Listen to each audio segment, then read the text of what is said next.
Assalamualaikum warahmatullahi wabarakatuh. Baiklah, di sini kami ingin mempresentasikan hasil dari tugas kami tentang ekspor sistem dalam mata kuliah pengenalan kecerdasan buatan. Ini adalah tugas kelima kami dan kami berasal dari kelas 5F. Untuk kasus kali ini kami tentang cara menangani kasus pembunuhan atau beberapa kasus lainnya untuk menggunakan metode expert system. Sebelumnya, izinkan kami untuk memperkenalkan diri. Nama saya sendiri Riza Umami Aiman dengan PM 223510374 dan teman saya Rifa Alia Sadrina dengan PM 223510640. Untuk latar belakang dari kasus kami ini adalah misalnya pada kemampuan pemecahan masalah atau problem solving ability itu adalah seorang pakar yang nanti sebuah hasil akumulasi pengetahuan dapat didapatkan oleh seorang pakar yang pengalamannya dapat memecahkan berbagai masalah dalam bisa memecahkan masalah yang misalnya berbanding lurus atau dari pengalamannya sendiri. Nanti eh, untuk ini akan digunakan untuk beberapa kasus dan penggunaannya itu untuk periode usia tertentu.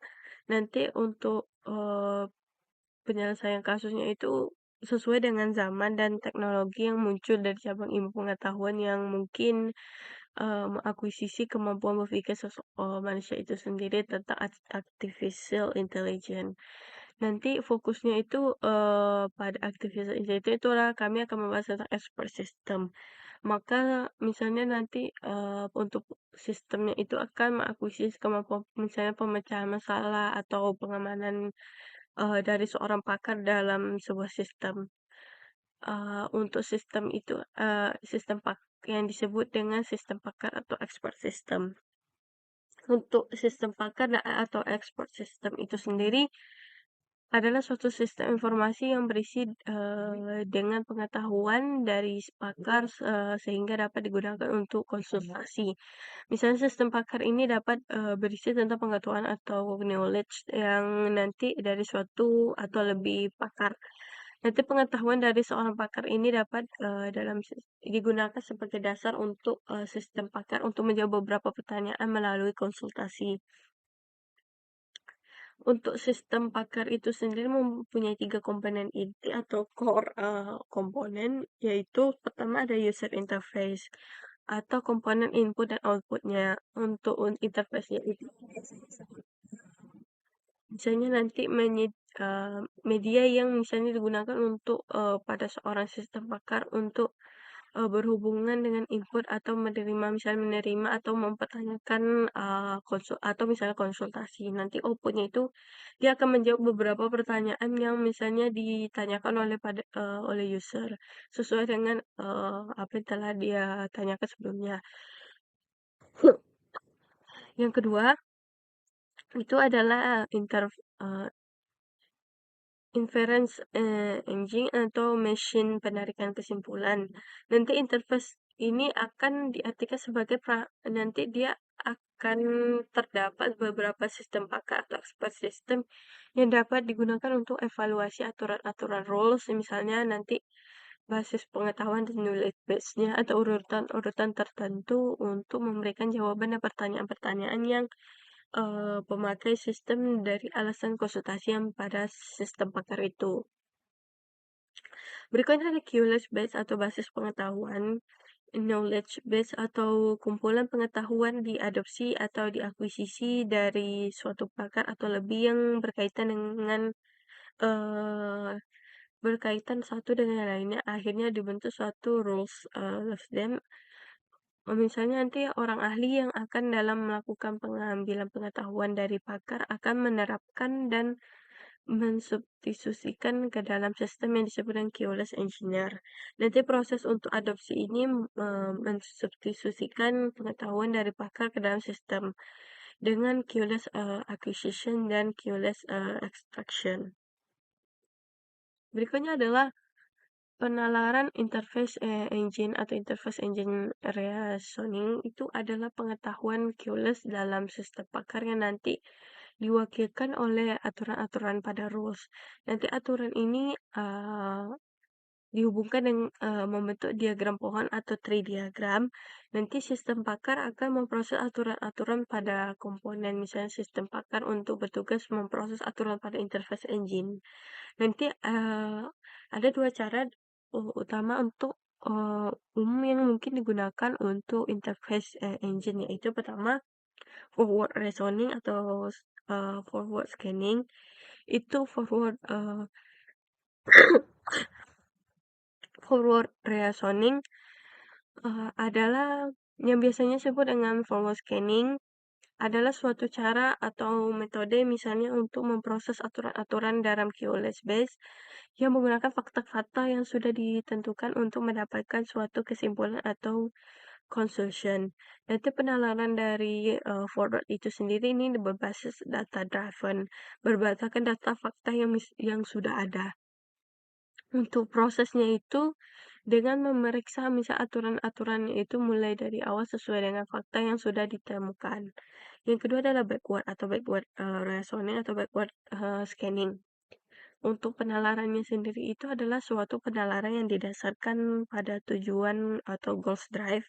Nanti dia akan memperkirakan apa yang akan terjadi, kemudian mencari fakta-fakta atau evidence-nya yang mungkin mendukung atau membantah hipotesis tertentu. Nanti, dia akan, suatu, alasan berkebalikan dengan hipotesis. Mungkin di mana nanti hipotesis nanti hasilnya setelah mengumpulkan fakta-fakta yang sudah ada itu, secara lengkap lalu nanti diambil kesimpulan. Nanti hipotesisnya sedangkan backward-nya itu sendiri akan memperkirakan potensial kesimpulan atau conclusion yang mungkin terjadi atau terbukti karena adanya fakta yang mendukung hipotesis tersebut. Untuk yang pertama, dia akan menganalisis kategori dari sebuah kasus. Untuk analisis dari kasus ini adalah analisa yang digunakan untuk sistem untuk membagi. Nanti dia akan dibagi dalam beberapa kategori. Misalnya jika pembunuhan dengan unsur pemerkosaan, pembunuhan dengan unsur perampokan, pembunuhan dengan unsur penganiayaan, mutilasi, bunuh diri, dan meninggal secara alami. Nanti sistem akan membagi kasus menjadi beberapa kategori yang bisa dianalisis lebih spesifik dan ditentukan nanti pasal apa saja yang mungkin dikenakan oleh pelaku beserta sanksi yang akan hukumannya itu bisa hukuman kurungan atau penjaranya. Pembagian kasus tersebut juga berguna agar sistem dapat menganalisis kasus secara lebih spesifik nanti pada masing-masing unsur tertentu. Yang terdapat pada kasus pembunuhan yang mungkin akan mempunyai bukti yang bisa dipercaya atau bisa lebih tinggi dibandingkan kasus pada lainnya. Untuk contoh misalnya itu contohnya pada pembunuhan dengan unsur pemerkosaan yang mungkin mempunyai belief degrees atau lebih tinggi biological advance-nya di tubuh tersangka. Yang tertinggal misalnya pada tubuh korban seperti eee, air liurnya atau rambut atau beberapa dari rambutnya yang bisa dites DNA, misalnya juga ada sidik jari, bisa sidik jari dari pelakunya itu. Nanti dia yang mungkin dia itu melakukan kontak fisik dengan korban secara intens dan juga berulang sehingga nanti meningkatkan peluang, berpindahnya biological advance dari tubuh pelaku ke lingkungan sekitar bahkan ke tubuh korbannya. Untuk membagi kasus dari beberapa kategori ini untuk, mengajukan beberapa pertanyaan yang untuk menganalisa dari, yang bisa didapatkan dari user. Ini untuk alur, pertanyaan yang mungkin, diajukan serta, penarikan kesimpulan oleh sistem yang digambarkan oleh pohon keputusan atau diagram seperti, pada gambar di sini. Seperti gambar di sini. Untuk yang pertama itu misalnya nanti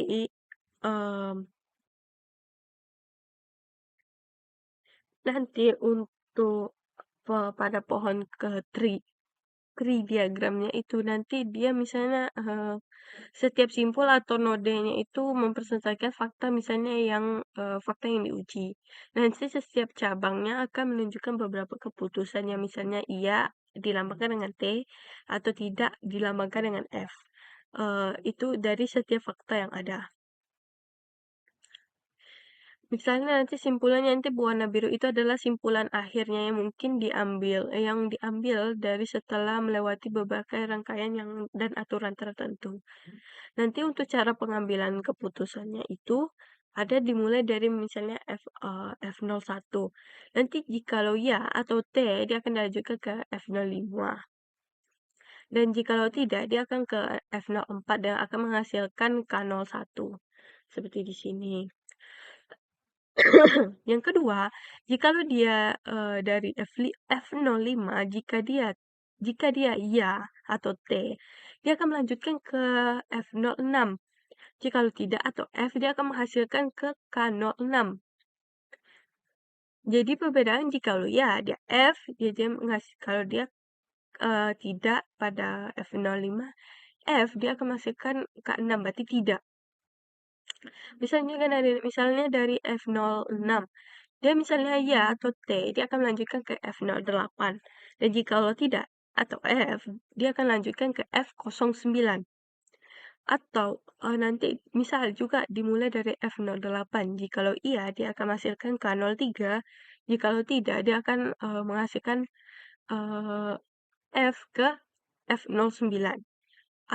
Nanti misal dimulai juga dari F09, jikalau dia ya atau T, dia akan lanjut ke F03, jikalau tidak atau F, dia akan berhenti. Dan F03, jikalau dia ya atau T, dia akan dilanjutkan ke F ke-32, dan jikalau tidak F, dia akan dilanjutkan ke F16. Dan dimulai lagi dari F32, 32 jikalau ya atau T, dia akan masukkan K04. Dan kalau tidak atau F, dia akan dilanjutkan ke F16. Dan dimulai dari F dari 16 itu sendiri, jikalau iya atau T, dia akan masukkan K02. Jikalau tidak atau F, dia akan lanjutkan ke F33. Dari F33 nanti jikalau ya T, dia akan masukkan K05, dan jikalau dia tidak, dia akan berhenti.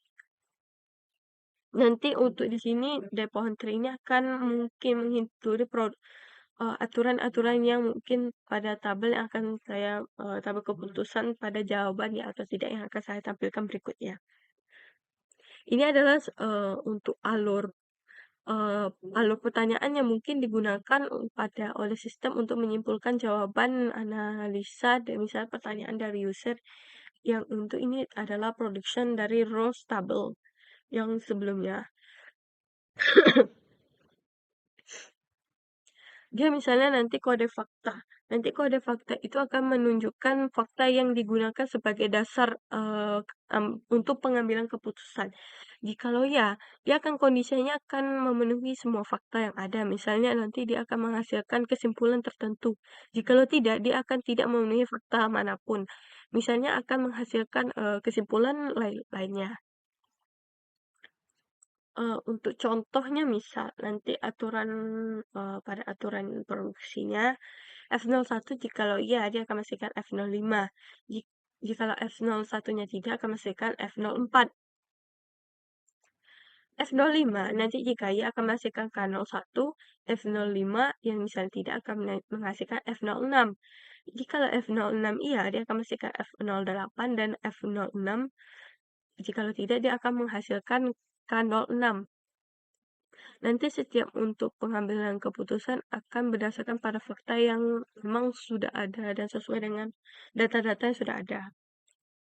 Dan ini untuk tabel production rules dia. Misalnya akan dibuat prosedur code-nya nanti untuk analisa yang akan dilakukan oleh sistem. Untuk analisis menggunakan kasus penganiayaan misalnya itu pada kode kategori K03. Ini ada rules-nya. Untuk hasil analisa dengan kode 03. Jikalau dia F01, apakah nanti korban akan berjenis kelamin laki-laki? Jikalau ya, ini jawabannya adalah ya. Dan F05 itu akan jawab pertanyaan akan apakah dia akan, di tubuh korban terdapat tanda-tanda kekerasan? Jawabannya adalah ya. Dan F06, apakah di tubuh korban, terdapat luka memar atau lebam? Jawabannya ya. Dan untuk F08, misalnya ada, luka memar di bagian tubuh lain atau, banyak jumlahnya. Kalau ya, atau nanti F01, apakah korban berjenis kelamin laki-laki? Berarti T, berarti tidak. Untuk F04 juga sama, apakah korban memiliki tanda-tanda, pemakai apa-apa atau sebagainya? Tidak. Dan F05, apakah di tubuh korban terdapat tanda-tanda kekerasan? Ya. F06, di tubuh korban terdapat luka-luka memar atau lebam, berarti ya. Dan F08, akan ada luka memar terdapat pada bagian lain dan, banyak jumlahnya. Ya, jadi hasilnya itu adalah K03 dengan kasus pembunuhan dengan unsur penganiayaan. Baiklah, untuk analisis dugaan senjata akan dijelaskan oleh teman saya, Rifa Alia Sadrina. Assalamualaikum warahmatullahi wabarakatuh. Perkenalkan, nama saya Rifalia Sadrina, BM 223510640. Di sini saya akan melanjutkan penjelasan dari teman saya, yaitu tentang backward chaining. Nah, di sini ada analisa dugaan senjata untuk kasus kriminal. Nah, di sini analisa dugaan senjata adalah analisa yang dilakukan oleh sistem untuk mengetahui senjata yang digunakan oleh pelaku dalam melakukan tindakan kriminalnya. Dalam menganalisa dugaan senjata, sistem akan menganalisa derajat keparahan luka atau severity degrees yang dihasilkan oleh senjata pelaku dan membagi kategori senjata tersebut menjadi senjata tajam kelas berat, senjata tajam kelas ringan, senjata tumpul, dan juga senjata api. Sebagai contoh, jika pada tubuh korban ditemukan luka tusukan atau sayatan senjata tajam dengan lebar relatif kecil, maka dapat disimpulkan bahwa pelaku menggunakan senjata tajam kelas ringan. Jika pelaku disimpulkan menggunakan senjata tajam kelas ringan, maka kemungkinan besar bahwa darah korban ataupun biological evidence lain seperti keringat, bulu, ataupun sidik jari korban akan terdapat pada tangan pelaku ataupun baju pelaku, yang berakibat pada meningkatnya derajat kepercayaan atau belief degrees, yang bukti-bukti tersebut yang nantinya akan membantu proses persidangan. Nah, untuk melakukan analisa dugaan senjata, maka sistem akan menggunakan beberapa alur pertanyaan dan menyimpulkan jawaban alur pertanyaan tersebut. Alur pertanyaan dan jawaban akan digambarkan oleh pohon keputusan di bawah ini. Nah, ini pohon keputusan dugaan senjata. Sebagai akar di sini F05, pertanyaan dilanjutkan F02. Nah, mempunyai anak F31 dan F09. F31 mempunyai pertanyaan anak lagi F06 dan F04. Sedangkan F09 di sini mempunyai dilanjutkan ke pertanyaan F10. Nah, jika bernilai true dilanjutkan ke F12.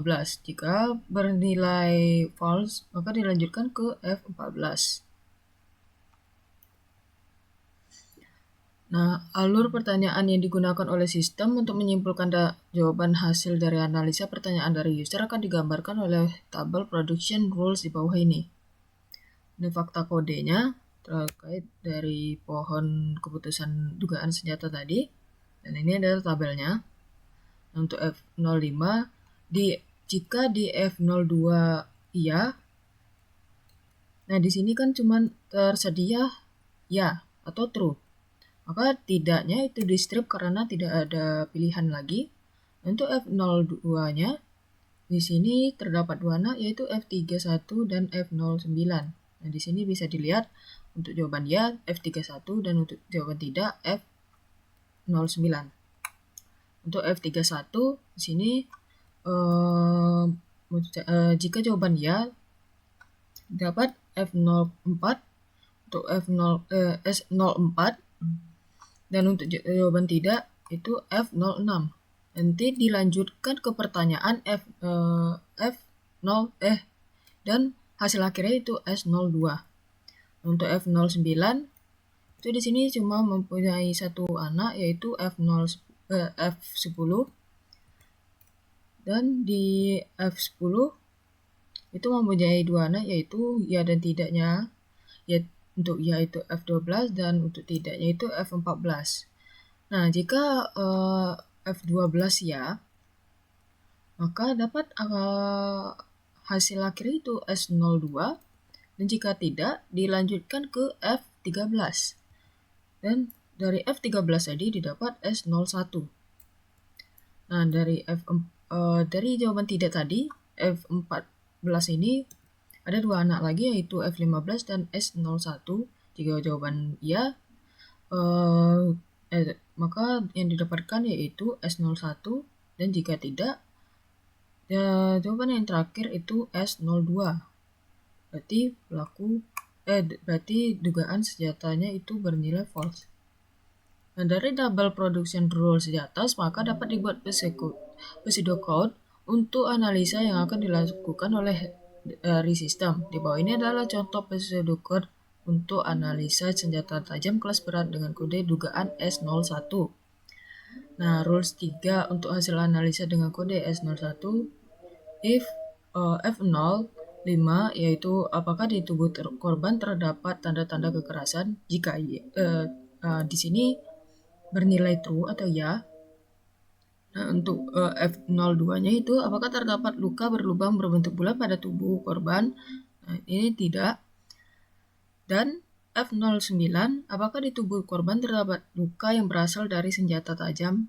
Nah, ya. Dan F10, apakah di tubuh korban terdapat luka tusukan. Ya. Ya. Dan F12, apakah luka tusukan itu kecil dan mempunyai lebar yang relatif kecil. Sama F12 ini tidak. Dan F13, apakah luka tusukan itu lebar dan mempunyai lebar yang relatif besar. Luka tersebut memiliki F13 ya, lukanya lebar, jadi hasilnya ya. Atau F05, apakah di tubuh korban terdapat tanda-tanda kekerasan. Di tubuh korban terdapat kekerasan, jadi hasilnya ya. Dan F02, apakah terdapat luka berlubang berbentuk bulat pada tubuh korban. Di tubuh korban tidak terdapat lubang, jadi bernilai false atau T. Tidak. Dan F09, apakah di tubuh korban terdapat luka yang berasal dari senjata tajam. Ya. Dan F10, apakah di tubuh korban terdapat luka tusukan. Tidak ada. Dan F14, apakah luka sayatan terlihat dalam dan lebar. Nah, luka sayatan terlihat dalam dan lebar, jawabannya ya. Jadi jawabannya S01, senjata tajam kelas berat. Jadi luka yang didapat dari tubuh korban yaitu menggunakan senjata tajam kelas berat. Lalu analisa dugaan waktu kematian. Analisa dugaan waktu kematian dilakukan oleh sistem untuk menentukan waktu kematian korban berdasarkan prinsip ilmu forensik bidang patologi, yaitu Three Mortis Principle, yaitu livor mortis atau sumat mayat, algor mortis lebam mayat, dan rigor mortis pakunya mayat. Jika dugaan waktu kematian korban diketahui, maka dapat mengefektifkan kerja penyidik dalam mengungkap kasus pembunuhan tersebut. Sebagai contoh, jika diketahui hasil analisa dugaan waktu kematian yang dilakukan oleh sistem terhadap korban adalah kurang dari 2 jam, maka sistem akan memberikan rekomendasi kepada petugas untuk melakukan pengejaran kepada terduga tersangka karena memungkinkan pelaku belum terlalu jauh meninggalkan TKP. Selain memberikan rekomendasi pengejaran, sistem juga akan memberikan rekomendasi untuk melakukan evaluasi terhadap transient evidence atau bukti yang derajat kepercayaannya belief degrees dipengaruhi oleh waktu. Contohnya asap, smoke, bau atau odor, atau bahkan sidik jari jika terdapat pada tubuh korban. Jika waktu kematian sudah mencapai lebih dari 24 jam, maka tubuh korban akan memasuki fase putrefaction atau saponifikasi, di mana tubuh korban akan mengeluarkan cairan bening pada kulit tubuh korban dan akan berakibat pada berkurang atau bahkan hilangnya derajat kepercayaan atau belief degrees sidik jari yang terdapat pada tubuh korban. Untuk melakukan analisa dugaan waktu kematian, maka sistem akan mengajukan beberapa pertanyaan sesuai dengan alur pertanyaan yang ditetapkan serta menyimpulkan hasil analisa berdasarkan jawaban dari pertanyaan tersebut. Alur pertanyaan beserta jawaban hasil analisa yang dilakukan oleh sistem akan digambarkan pada pohon keputusan analisa dugaan waktu kematian di bawah ini. Untuk pertanyaan awal itu F23. Pertanyaan ya dan tidak. Untuk ya itu F26 dan untuk tidak juga F26. Lanjut ke tabel productionnya. Lalu pertanyaan yang digunakan oleh sistem untuk menyimpulkan jawaban hasil dari analisa pertanyaan dari user akan digambarkan oleh tabel prediction rules di bawah ini. Nah, sesuai dengan tadi, dengan pohon keputusan analisa dugaan waktu kematian, di sini F26 di kedua anak ini ada untuk F26 yang pertama itu ada F24 dan F19. F24 untuk jawaban tidak dan F19 untuk jawaban ya. Dan sedangkan dilanjutkan untuk F24 di sini F24 untuk jawaban ya itu hasil akhirnya itu W01. Untuk jawaban tidak dilanjutkan ke pertanyaan F19. Nah, di F19 di sini hasil akhirnya itu ada dua, yaitu W06 dan W07.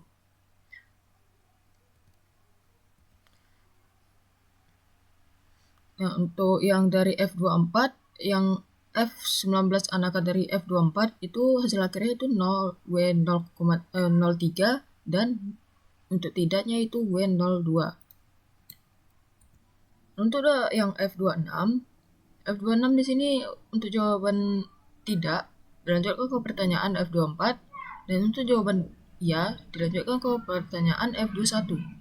Nah, untuk F24 di sini hasil akhir jika jawaban jika tidak hasil akhirnya itu W04 dan ya itu W05. Nah, dari sedangkan untuk anakan yang satu lagi F21 itu jika jawaban tidak maka dilanjutkan ke pertanyaan F20.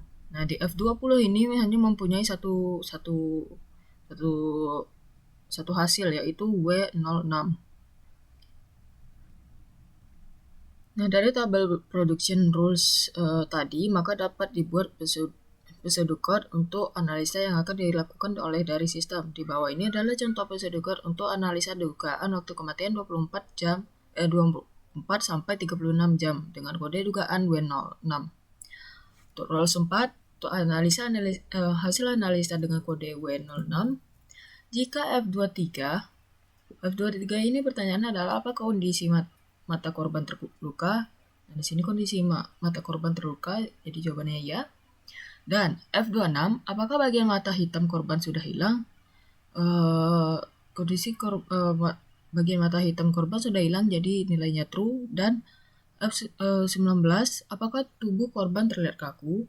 Tubuh korban sudah terlihat kaku, jadi bernilai true. Atau F23, apakah kondisi mata korban terluka? Korban di sini matanya tidak terluka, jadi hasilnya false atau tidak. Dan F26, apakah bagian hitam mata korban sudah hilang? Nah, ini ya tadi seperti sebelumnya. Dan F21, apakah tubuh korban sudah mulai mengeluarkan bau tak sedap? Jawabannya tidak. Atau bernilai false. Dan F20, apakah kulit tubuh dari korban sudah berubah warna menjadi biru kehijauan? Di sini mayat dari korban sudah berubah menjadi biru kehijauan, jadi bernilai true atau ya.